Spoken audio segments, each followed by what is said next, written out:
বাঘাযতীন, কামারহাটি, ট্যাংরা, বিধাননগর ক্রমেই দীর্ঘ হচ্ছে তালিকা। চওড়া হচ্ছে সাধারণ মানুষের কপালে চিন্তার ভাঁজ। বিধাননগর পুর নিগমের নারায়ণপুরে বহুতল বিপত্তি।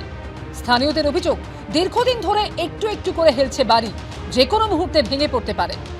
শুনছি ভ্যাকেন্ট হয়ে গেছে, মানে এতদিন 1 বছরের বেশি হেলে আছে, কিছুই হয়নি। আতঙ্ক তো হবে, যে কোনো বিল্ডিং ভেঙে পড়ার মতো মুভমেন্টে থাকলে তো আতঙ্ক থাকবেই। তবে এটা পৌরসভাকে দেখা উচিত। বাঁদিকে হেলে গেছে বহুতল, প্রায় গা ঘেঁষে রয়েছে পাশের বহুতলের সঙ্গে।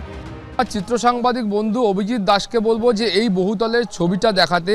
এই বহুতলটি কিন্তু তার নিজস্ব যে অবস্থান ছিল সেই অবস্থান থেকে বেশ কিছুটা বাঁদিকে হেলে গিয়েছে। এখানে যারা থাকতেন তারা মূলত একটি বেসরকারি হাসপাতালের নার্সিং স্টাফ এবং সেই নার্সিং স্টাফদের একটি হোস্টেল ছিল। স্থানীয়দের অভিযোগ, গোটা বহুতলটি অবৈধভাবে নির্মাণ করা হয়েছে। নোটিশ দেওয়া হয়ে গেছে, বিল্ডিং খালি করা হচ্ছে। আচ্ছা, খারাপ করে আবার ভেঙে দেওয়া হবে। এটা এখানকার এমএলএ, কাউন্সিলর সব নোটিশ দিয়ে দিয়েছে, ডাইরেক্ট এসে বলে গেছে আপনারা খালি করে দিন, বিল্ডিংটা ভাঙতে হবে। ইতিমধ্যেই এখান থেকে বাসিন্দাদের সরিয়ে নিয়ে যাওয়া হয়েছে। আমরা সকলে আমাদের নলেজে আসে, আসার সঙ্গে সঙ্গে কর্পোরেশনকে চিঠি করে দেওয়া হয়, বলা হয় যে 15 দিন বা ইত্যাদি একটা সময় দেওয়া হয়। তারপরে তারা একটু সময় যা নিয়েছে তার থেকে নির্ধারিত বেশি নেন, তারপরে তারা সবাইকে বের করে দেওয়া হয়েছে।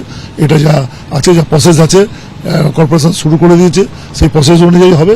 প্রয়োজন হলে ডেমোলিশ করা হবে, প্রয়োজন হলে তাকে যা রিকনস্ট্রাকশন করার ক্ষেত্রে যা যা লিগাল সিস্টেম আছে সেটা নেওয়া হবে। যে বাড়ি করছে বা যে কন্ট্রাক্টর কন্ট্রাক্ট নিয়ে বাড়ি করছে, সে কিভাবে করছে, কি মেটেরিয়াল দিচ্ছে কি দিচ্ছে না, সেটা কিন্তু ন্যাচারালি আমরা তো স্ট্রাকচারাল এসব দেখি। আমরা বাড়িটাতে কি কি দিচ্ছে কি করছে এগুলো তো আমাদের পক্ষে থাকা সম্ভব না। স্বাভাবিক কারণে যে বাড়ি করছে সে জানে, এবং যে বানাচ্ছে কন্ট্রাক্টর সেই বলতে পারবে যে কি অবস্থায় কি দিয়ে বাড়ি করেছে। যে আমরা কর্পোরেশন আইনেতে আমাদের যা যা ব্যবস্থা আছে আমরা সবটাই সেটা দেখছি এবং নেব। প্রবল আতঙ্কে এখন দিন কাটাচ্ছেন স্থানীয়রা। প্রকাশ সিনহা ও শৌভিক মজুমদারের রিপোর্ট, এবিপি আনন্দ।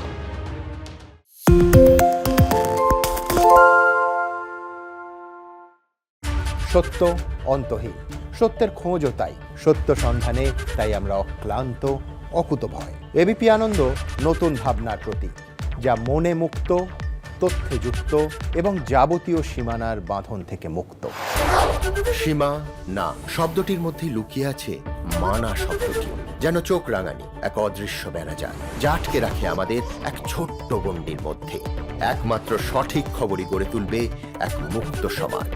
সেই জগৎ গড়ার লক্ষ্যে কোনো সীমানার ঠুকুটি আমরা মানব না। এবিপি আনন্দ এগিয়ে থাকে, এগিয়ে রাখে।